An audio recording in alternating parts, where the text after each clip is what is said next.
ಮೈಸೂರು ಸುದ್ದಿ. ರಾಷ್ಟ್ರ ಸಂಸ್ಕೃತಿ ಪೋಷಣೆ ಪ್ರಶಸ್ತಿ ಪುರಸ್ಕೃತ ಸಂಘಟನೆಯಾದ ಆದರ್ಶ ಸೇವಾ ಸಂಘದ ವತಿಯಿಂದ ಬ್ರಾಹ್ಮಣ ವಿದ್ಯಾರ್ಥಿಗಳಿಗೆ ವಿದ್ಯಾರ್ಥಿ ವೇತನ ಹಾಗೂ ಗಣ್ಯರಿಗೆ ಸನ್ಮಾನ ಸಮಾರಂಭದ ಕಾರ್ಯಕ್ರಮವನ್ನು ಕೃಷ್ಣರಾಜ ವಿಧಾನಸಭಾ ಕ್ಷೇತ್ರದ ಶಾಸಕರಾದ ಶ್ರೀ ವಸ್ತಾ ಅವರು ದೀಪ ಬೆಳಗಿಸಿ ಉದ್ಘಾಟನೆ ಮಾಡಿದರು. ಶಾಸಕರಾದ ಶ್ರೀ ವಸ್ತಾ ಮಾತನಾಡಿ, ಮೈಸೂರಿನ ಆದರ್ಶ ಸೇವಾ ಸಂಘದ ವತಿಯಿಂದ ಅಧ್ಯಕ್ಷರಾದ ಜಿಆರ್ ನಾಗರಾಜು ಅವರ ನೇತೃತ್ವದಲ್ಲಿ ಎಸ್ಎಸ್ಎಲ್ಸಿ ಮತ್ತು ಪಿಯುಸಿಯಲ್ಲಿ 95% ಫಲಿತಾಂಶ ಪಡೆದ ಸುಮಾರು 50 ವಿದ್ಯಾರ್ಥಿಗಳಿಗೆ ವಿದ್ಯಾರ್ಥಿ ವೇತನ ಹಾಗೂ ಪ್ರತಿಭಾ ಪುರಸ್ಕಾರವನ್ನು ನೆರವೇರಿಸಿದರು. ಈ ಆದರ್ಶ ಸೇವಾ ಸಂಘವು 1981ರಲ್ಲಿ ನೋಂದಣಿಯಾಗಿ ಅಂದಿನಿಂದ ಇಂದಿನವರೆಗೂ ಸಮಾಜಮುಖಿ ಕಾರ್ಯಕ್ರಮಗಳಲ್ಲಿ ತೊಡಗಿಸಿಕೊಳ್ಳುತ್ತಾ ಬಂದಿದ್ದಾರೆ ಹಾಗೂ ಕರೋನಾ ಸಮಯದಲ್ಲಿ ಕೂಡ ಫುಡ್ ಕಿಟ್ಗಳನ್ನು ವಿತರಣೆ ಮಾಡುವ ಮೂಲಕ ಬ್ರಾಹ್ಮಣ ಕುಟುಂಬಗಳಿಗೆ ಆರ್ಥಿಕವಾಗಿಯೂ ಸಹ ಸಹಕಾರ ನೀಡಿದ್ದಾರೆ. ಪ್ರತಿ ವರ್ಷವೂ ಈ ಆದರ್ಶ ಸೇವಾ ಸಂಘವು ಒಂದಲ್ಲ ಒಂದು ಸಮಾಜಮುಖಿ ಕಾರ್ಯಚಟುವಟಿಕೆಗಳಲ್ಲಿ ಭಾಗವಹಿಸುತ್ತಾ ಬಂದಿದೆ. ಸದ್ಯದಲ್ಲಿ ನಮ್ಮ ಶಾಸಕರ ಅನುದಾನದಲ್ಲಿ ಬ್ರಾಹ್ಮಣ ವಿದ್ಯಾರ್ಥಿಗಳಿಗೆ ನೂತನ ಕಟ್ಟಡ ಹಾಗೂ ಹಾಸ್ಟೆಲ್ಸ್ ವ್ಯವಸ್ಥೆಗೆ ಸಹಕಾರ ನೀಡುತ್ತೇನೆ ಎಂದು ತಿಳಿಸಿದರು. ಇದೇ ಸಂದರ್ಭದಲ್ಲಿ ನಿಕಟಪೂರ್ವ ವಿಧಾನ ಪರಿಷತ್ ಸದಸ್ಯರಾದ ಗೋ ಮಧುಸೂದನ್, ಆನೆಗುಂದಿ ಕನಕಗಿರಿ ಮಹಾಸಂಸ್ಥಾನದ ರಾಜಗುರು ರಮೇಶ್, ಭಾರತೀಯ ಜೀವ ವಿಮಾ ನಿಗಮದ ಅಧಿಕಾರಿಯಾದ HVLN ಆಚಾರ್, ಸಾಹಿತ್ಯ ಅಕಾಡೆಮಿ ಟ್ರಸ್ಟ್ ಅಧ್ಯಕ್ಷರಾದ ಪ್ರೊಫೆಸರ್ ಎಸ್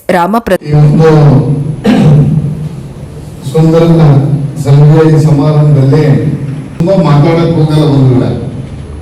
ಆದ್ರೆ ಇವತ್ತು ಬ್ರಾಹ್ಮಣ ವಿದ್ಯಾರ್ಥಿಗಳಿಗೆ ಯಾರೆಲ್ಲ ಒಳ್ಳೆಯ ಅಂಕಗಳನ್ನು ತೆಗೆದುಕೊಂಡಿದ್ದಾರೆ ಆ ರೀತಿಯ ವಿದ್ಯಾರ್ಥಿಗಳಿಗೆ ವಿದ್ಯಾರ್ಥಿ ವೇತನವನ್ನ ಕೊಡಬೇಕು ಅನ್ನುವಂತ ಒಂದು ವಿಶಿಷ್ಟವಾದಂತ ಕಾರ್ಯಕ್ರಮದಲ್ಲಿ ನಾವು ನೀವೆಲ್ಲರೂ ಇದ್ದೀವಿ. ಇವತ್ತು ಬೇರೆ ಬೇರೆ ಸಂಘಟನೆಗಳು ಬೇರೆ ಬೇರೆ ರೀತಿಯಲ್ಲಿ ಅವರದೇ ಆದಂತ ವಿದ್ಯಾರ್ಥಿಗಳಿಗೆ ಅಥವಾ ಅವರದೇ ಆದ ಸಮಾಜದ ಏಳಿಗೆಗೆ ಕಾರಣಕರ್ತರಾಗ್ತಾ ಇರೋದನ್ನು ನಾವೆಲ್ಲ ಕಡೆ ನೋಡ್ತಾ ಇದ್ದೀವಿ. ಇವತ್ತು ಆಂಡಾಳ ಮಂದಿರದ ಈ ಕಾರ್ಯಕ್ರಮದಲ್ಲಿ ಇವತ್ತು ಯಾವ ಪ್ರಾರಂಭದಲ್ಲೇ ನಮ್ಗೆಲ್ರಿಗೂ ಕನಕಗಿರಿಯ ರಾಜಗುರು ವಂಶಸ್ಥರ ಬಗ್ಗೆ ಅನೇಕ ಮಾಹಿತಿಯನ್ನು ಹಂಚಿಕೊಂಡು ಇವತ್ತು ಯಾವ ರೀತಿಯಲ್ಲಿ ನಮ್ಮೆಲ್ಲರಿಗೂ ಮಾರ್ಗದರ್ಶನವನ್ನ ಮಾಡ್ತಾ ಇದ್ದಾರೆ ಆದರ್ಶಪ್ರಾಯಗಳಾಗಿ. ನಾನು ನನ್ನ ಊರು ತಲಕಾಡು, ನರಸೀಪುರ ತಾಲೂಕಿನ ತಲಕಾಡಿನಲ್ಲಿ ನಾನು ನಮ್ಮ ಕುಟುಂಬ ಇದ್ದಿದ್ದು. ಈಗಲೂ ನಮ್ಮ ಮನೆ ಇದೆ, ಈಗಲೂ ಅಲ್ಲಿ ನಮ್ದೊಂದು 2 ಎಕರೆ ಜಮೀನನ್ನ ಇಟ್ಕೊಂಡು ವ್ಯವಸಾಯವನ್ನು ಮಾಡ್ತಾ ಇದ್ದೀವಿ. ತಲಕಾಡಿನ ಊರಿನಲ್ಲಿ ನಾನು ಸುಮಾರು 74-75 ಬರೀ ತಲಕಾಡಿಗೆ ವೈದ್ಯರಾಗಿ ಬಂದಿದ್ದಷ್ಟೇ ಅಲ್ಲ, ಇಡೀ ತಲಕಾಡಿನ ಗ್ರಾಮದ ಸುತ್ತಮುತ್ತಲಿನ ಜನರಿಗೆ ಏನಿರುತ್ತಲ್ಲ ನಾವು ವೈದ್ಯೋ ನಾರಾಯಣ ಹರಿ ಅಂತ ಹೇಳ್ತೀವಿ, ಅದು ಡಾಕ್ಟರ್ ಕಿಶೋರ್ ಅನ್ನೋದನ್ನ ಬಹಳ ಹೆಮ್ಮೆ ನಮ್ಗೆ. ಆಗೆಲ್ಲ ದುಡ್ಡಿಗೂ ತುಂಬಾ ಇತರ ವೈದ್ಯರುಗಳು ಆಸೆ ಪಡ್ತಿರ್ಲಿಲ್ಲ, ಬರೀ ಸರ್ವಿಸ್ಗಾಗೇನೆ ಮಾಡ್ತಾ ಇದ್ದಂತ ಕಾಲದಲ್ಲಿ ಅವತ್ತು ₹1-2 ಈಸ್ಕೊಂಡು ಬರುವಂತ ರೋಗಿಗಳಿಗೆ ಬರುವಂತ ಯಾರೆಲ್ಲ ಬರ್ತಾ ಇದ್ರು ಅವ್ರಿಗೆ ಅವ್ರ ಹತ್ರ ಇದ್ದಂತ ಮಾತ್ರೆಗಳು ಅಥವಾ ಏನೋ ಔಷಧಿಗಳನ್ನ ಕೊಡುವಂತ ಮುಖಾಂತರ ಇಡೀ ಗ್ರಾಮದಲ್ಲಿ ಡಾಕ್ಟರ್ ಕಿಶೋರ್ ತಲಕಾಡಿನ ಸುತ್ತಮುತ್ತಲ 5-6 ಕಿಲೋಮೀಟರ್ಗೆ ಬಹಳ ಹೆಸರುವಾಸಿ ಆಗಿದ್ದಂತವ್ರು. ಅವ್ರು ಎರಡನ್ನೂ ಕೊಡ್ತಾ ಇದ್ರು. ಆಯುರ್ವೇದಿಕ್ ಬಹಳ ಬೇಕು ಅಂತ ಹೇಳಿದ್ರೆ ಆಯುರ್ವೇದದ ಅವತ್ತಿನ ಏನ್ ಸಿಗ್ತಾ ಇತ್ತು ಅದರ ಔಷಧಿ ಜೊತೆಗೆ ಇಂಗ್ಲಿಷಿನ ಔಷಧಿಯನ್ನು ಕೊಡುವಂತದ್ರಲ್ಲಿ ಬಹಳ ನೈಪುಣ್ಯವನ್ನು ಪಡೆದಿದ್ರು ಅನ್ನೋದು ಒಂದು ಭಾಗ. ಅವರು ಮತ್ತೆ ಅವರ ಶ್ರೀಮತಿಯವರು ನಮ್ಮ ಮನೆಯ ಹತ್ತಿರದಲ್ಲಿ ತಲಕಾಡಿನಲ್ಲಿ ಹೊಸಬೀದಿ ಅಂತ ಅದರ ಹತ್ತಿರದಲ್ಲೇ ಮನೆ ಮಾಡಿಕೊಂಡು ರಾತ್ರಿ 11-11:30 12 ಗಂಟೆಗೋ ಯಾರಾದ್ರೂ ರೋಗಿಗಳು ಮನೆಗೆ ಹೋದ್ರೆ ಅವ್ರ ಮನೇಲಿ ಅವ್ರಿಗೆ ಅಷ್ಟೊತ್ತಿನ ರಾತ್ರಿಯಲ್ಲೂ ರೋಗಿಗಳನ್ನ ನೋಡಿ ಹೋಗ್ತಾ ಇದ್ದದನ್ನ ಈ ಸಂದರ್ಭದಲ್ಲಿ ನೆನಪಿಸ್ಕೋಬೇಕು ಬಂಧುಗಳ. ಡಾಕ್ಟರ್ ಕಿಶೋರ್ ಅವರು ತಲಕಾಡಿನಿಂದ ಆಮೇಲೆ ಮೈಸೂರಿಗೆ ಬಂದ್ರು.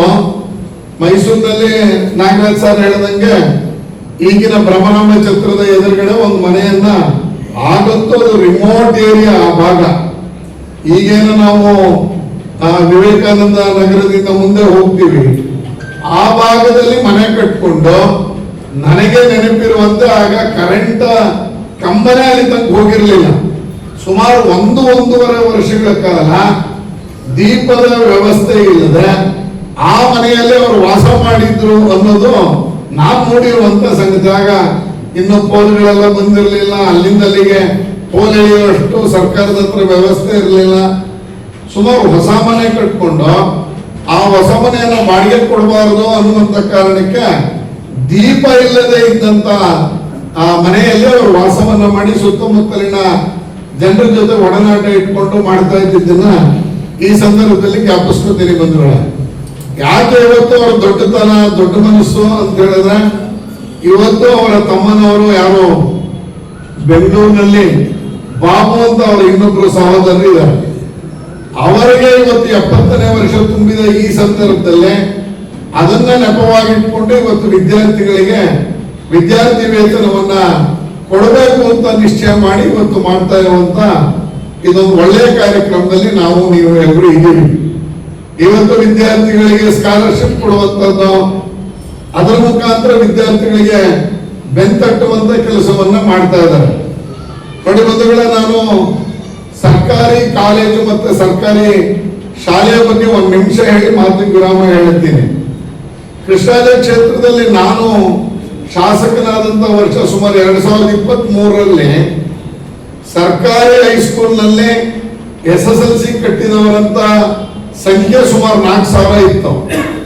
ಅದರಲ್ಲಿ 625ಕ್ಕೆ 620ಕ್ಕೂ ಹೆಚ್ಚು ಅಂಕಗಳನ್ನ ಪಡೆದಂತ ವಿದ್ಯಾರ್ಥಿಗಳು ಎಷ್ಟಪ್ಪ ಅಂತ ಲೆಕ್ಕ ಹಾಕಿದ್ರೆ 2023ರಲ್ಲಿ ಆ ಸಂಖ್ಯೆ ಕೇವಲ 4 ಇತ್ತು.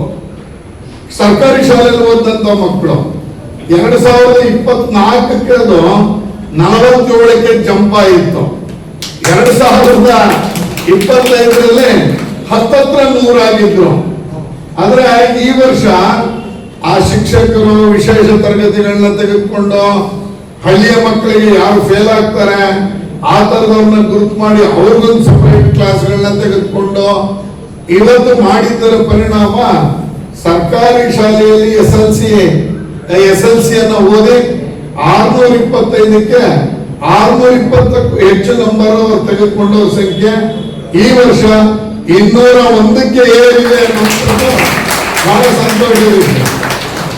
ಅಂದ್ರೆ ಸರ್ಕಾರಿ ಶಾಲೆ ಇದು. ಸರ್ಕಾರಿ ಶಾಲೆಯಲ್ಲಿ ಸೇರಿಸ್ಕೊಳ್ಳಕ್ಕೆ, ಸೇರ್ಪಡೆ ಮಾಡಕ್ಕೆ ಮನೆ ತಂದೆ ತಾಯಿಗಳು ಒಪ್ಪಿಗೆ ಕೊಡಲ್ಲ.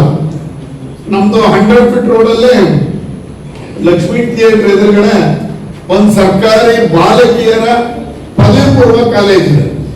ಆ ಕಾಲೇಜಿನಲ್ಲಿ ಕಳೆದ ವರ್ಷ ಇಡೀ ರಾಜ್ಯಕ್ಕೆ 7ನೇ ರ್ಯಾಂಕ್ ತೆಗೆದುಕೊಂಡಂತ ವಿದ್ಯಾರ್ಥಿನಿ ಯಾರಪ್ಪ ಅಂತ ಹೇಳಿದ್ರೆ ಅದು 100 ಫೀಟ್ ರೋಡಿನ ಸೈನ್ಸ್ ಕಾಲೇಜಿನ ಒಂದು ವಿದ್ಯಾರ್ಥಿನಿ.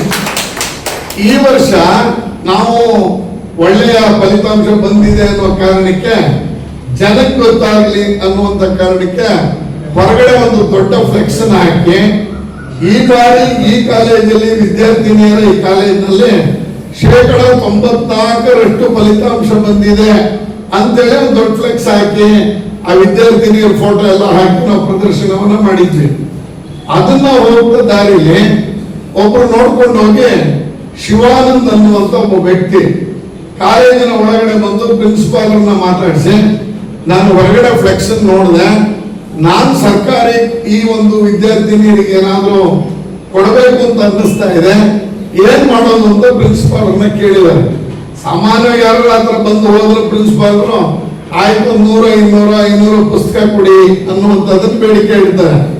ಇವರನ್ನು ಕೇಳಿದ್ರು, ನೀವು ಯಾವ ತರ ಮಾಡಬೇಕು ಅಂತಿದ್ದೀರಾ, ಏನೇನೆಲ್ಲ ಇಲ್ಲಿ ವ್ಯವಸ್ಥೆ ಇದೆ 100 ಫೀಟ್ ರೋಡ್ ಕಾಲೇಜಲ್ಲಿ ಎಲ್ಲ ಇದೆ, ಹೊಸ ರೂಮ್ಗಳಾಗಿದೆ, ಎಲ್ಲ ಆಗಿದೆ ಅಂತೆಲ್ಲ ಹೇಳಿದ್ಮೇಲೆ ಸ್ಮಾರ್ಟ್ ಕ್ಲಾಸ್ಗೆ ಬೇಕಾದಂಥದ್ದೆಲ್ಲ ಇದೆಯಾ? ಇಲ್ಲ, ಸ್ಮಾರ್ಟ್ ಕ್ಲಾಸ್ ನಮ್ಮ ಹತ್ರ ಕೊರತೆ ಇದೆ, ಈ ವರ್ಷ ಶಾಸಕರು ಅನುದಾನ ಕೊಡ್ತೀನಿ ಅಂತ ಹೇಳಿದ್ದಾರೆ, ಮಾಡಿಕೊಡ್ತಾರೆ ಅನ್ನುವಂಥದ್ದನ್ನು ಹೇಳಿದಾಗ, ಬೇಡ ಬೇಡ ಶಾಸಕರ ಹತ್ರ ತಗೋಬಿಡಿ, ಅದರ ಪೂರ್ಣ ಹಣವನ್ನು ನಾನು ಕೊಡ್ತೀನಿ ಅಂತೇಳಿ 2 ಲಕ್ಷ ರೂಪಾಯಿ ಕೊಟ್ಟು ಇವತ್ತು 100 ಫೀಟ್ ರೋಡ್ ಕಾಲೇಜಿಗೆ ಸ್ಮಾರ್ಟ್ ಕ್ಲಾಸ್ ಮಾಡಿಕೊಟ್ಟು ಒಬ್ರು ಶಿವಾನಂದ್ ಅಂತ ಹೋಗಿದ್ದಾರೆ. ಅವ್ರು ಎಕ್ಸೆಲ್ ಸಾಫ್ಟ್ ಅಲ್ಲಿ ಉದ್ಯೋಗಿ ಉಪಾಧ್ಯಕ್ಷರಾಗಿ ಕೆಲಸ ಮಾಡ್ತಿದಾರಂತೆ. ಯಾಕೆ ಹೇಳಕ್ ಬಂದೆ ಅಂದ್ರೆ, ಇವತ್ತು ಅವ್ರ ಹತ್ರ ದುಡ್ಡಿದೆ, ಯಾವ್ದಾದ್ರು ದೇವಸ್ಥಾನಕ್ಕೆ ಹೋಗೋ ಉಂಡಿಗೆ ಹಾಕ್ಬಿಟ್ಟು ಇನ್ನೊಂದಷ್ಟು ಪುಣ್ಯ ಸಂಪಾದನೆ ಮಾಡ್ಕೋಬೋದಾಗಿತ್ತು ಅವರು. ಆದ್ರೆ ಅದನ್ನ ಮಾಡದೇನೆ ಒಂದ್ ಸರ್ಕಾರಿ ಕಾಲೇಜಲ್ಲಿ ಕೊಡಬೇಕು ಅಂತ ಅನ್ಸಿ ಮೊನ್ನೆ ಈಗ ಒಂದು ವಾರದ ಹಿಂದೆ 2 ಲಕ್ಷ ರೂಪಾಯಿ ಕೊಟ್ಟು ಸ್ಮಾರ್ಟ್ ಕ್ಲಾಸ್ ಮಾಡಿಕೊಟ್ಟಿರುವಂತ ಶಿವಾನಂದರವರ ದೊಡ್ಡ ಗುಣವನ್ನ ಇವತ್ತು ನಾನು ಇಲ್ಲಿ ನಿಮ್ಮ ಎದುರುಗಡೆ ಸ್ಮರಿಸ್ಕೊತಾ ಇದ್ದೀನಿ.